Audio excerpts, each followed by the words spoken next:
Hello, my name is Catherine Van Tassell, and I'm the Director of Behavioral Health Consulting here at GBS. Happy January and happy 2026, a new year, and welcome to our Mental Health Minute.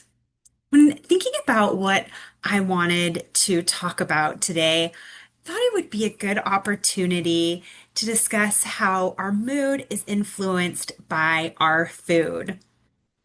It's the new year. Most of us are filled to the brim with peppermint bark or whatever your favorite choice of indulgent food was over the holidays.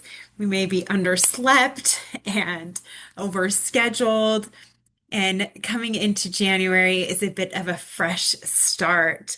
Many of us are making new plans and New Year's resolutions, and I thought, what a great opportunity to think about how we nourish our body.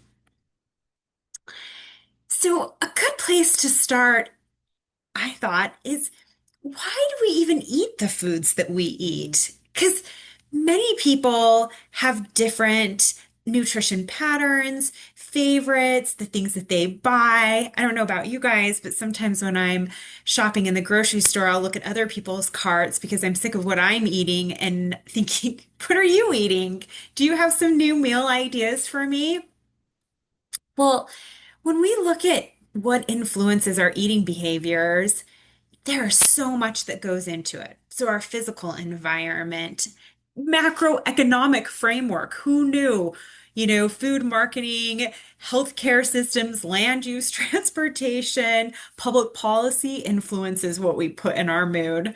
I thought I just ate chocolate because it was really tasty.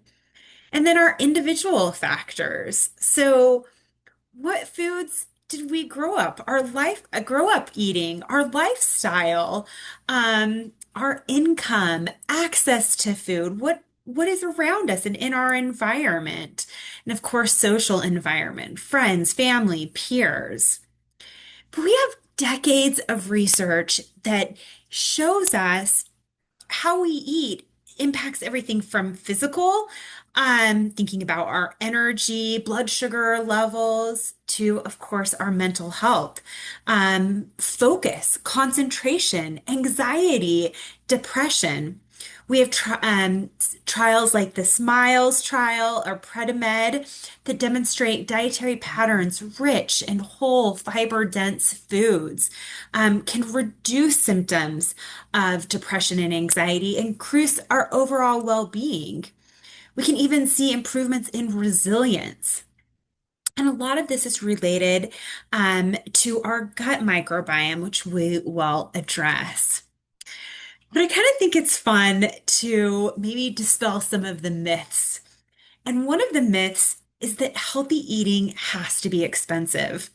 And I don't think that that's true at all. So I thought we'd play a little game. So, what do you think is more expensive? A Jimmy Dean croissant, sausage, egg, and cheese, or oatmeal and bananas? Okay, if you chose oatmeal and bananas, you are right by like $1. So obviously we see something on the right that's not prepackaged and highly processed, has lots of fiber.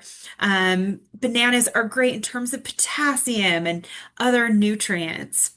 And this if Jimmy Dean sausages are your favorite food, does this mean that you should never eat them again? Absolutely not. But again, we're thinking of how can we fill our plate in fiber-rich, nutrient-dense foods for the majority, and then, of course, sprinkle in some of our favorites. And seeing that it doesn't need to be expensive or time intensive. You could batch cook some oatmeal on Sunday and have it for the rest of the week, or make overnight oats. There's many ways to make it both economical and quick and easy. Okay, what about Doritos or a bag of apples? Okay, our apples are a little more expensive, but by 2 cents. So again, we're about sixes here, but thinking about all of the benefits we get from the apples. And then lastly, Coke or sparkling water with real fruit juice. The same. Okay, but let's look at the research behind this and what is happening in this area. So, we have psychiatrists who are now being trained as nutritional psychiatrists. So, essentially, they're counseling patients on how eating better may be a tool that they can use to improve their overall mental health. And from what we see in the data, there's a large opportunity to help people improve their nutritional habits because only 1 in 10 adults meet the minimal daily fragile recommendation for fruits and vegetables. And what is that? Do you guys know? So, for fruit, how many servings of fruit should we have a day? 1.5 to 2 cups. What about vegetables? 2 to 3 cups. Sugar, less than 5% of your daily calorie consumption. Now, thinking about some of our processed foods, if you were to eat a traditional, like a Yoplait yogurt and have some granola with that, that would far exceed that recommendation. Also, many of our preferred coffee drinks, like I know we're just coming out of pumpkin season. So some of those pumpkin spice lattes or whatever you would like to have very much exceed our daily sugar recommendation. And then salt. So about 2/3 of a teaspoon. So, how does our gut impact our mood and why really should we care, right? Um, well, our brain and gut communicate through 200 million neurons, and this is through our nervous system. We have this gut-brain connection. Our gut is called our second brain. And here are all the things that what we eat how that impacts us in terms of our overall health and mood. So we see stress and anxiety, neurotransmitter production. So the majority of serotonin, the happy neurotransmitter, is created in the gut. Um, Serotonin also helps regulate things like sleep and digestion, bacteria imbalances. So our gut loves to thrive on fiber. It's its preferred food or fuel to create a diverse microbiome that helps decrease inflammation, improve our immune system, help with nutrient absorption. So when we think about that, and when you're considering the changes in your dietary plan in the new year, consider what we see in terms of positive mental health choices, which include vegetables, high fiber foods, fermented foods. We see these being anti-inflammatory foods. And then non-processed carbohydrates, thinking about brown rice and quinoa and farro and those oats that we saw, sweet potatoes. Again, this doesn't mean that we can't ever have our favorite cookies, crackers, cakes, pizza, fries, but wanting to have that be not the majority of our diet, with the idea, again, of improving our overall gut that is connected to our brain. And so, just to end this, I wanted you to be able to go through a little quick fiber check.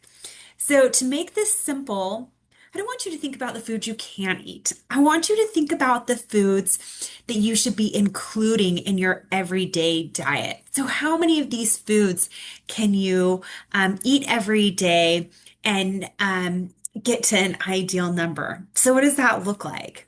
So, one of our highest fiber foods are beans. Half cup cooked serving is 7 points. And then soy, a cup of soy milk or a half cup of tofu is 1 point. Vegetables, a cup, you get 3 points. If it's lettuce, like iceberg lettuce, unfortunately, that's just crunchy water. So we only get 1 point for that. And then grains. So thinking about bran, oatmeal, whole grains, Even you get some with whole wheat processed grains, just not as many points as you do with unprocessed. And then nuts and seeds and avocados. So essentially, these are our unprocessed, fiber-rich foods that we have available. So count those up, and then you can interpret it. What does that look like? So if you have less than 21 points per day, this just means you have opportunity for improvement. If you have 21 to 39, this is great, but you still have an opportunity to keep improving, which means you just have increased diversity in your microbiome, decrease your inflammation, improve your mood. And then more than 39, this is excellent. You're getting plenty of healthy fiber in your diet. I hope you enjoyed this. Again, happy 2026 and use this, maybe write it down and put it on your fridge or in your phone, and you can do a quick fiber check each day. Invite your friends, family, people in your house, make it a game. Have a great day.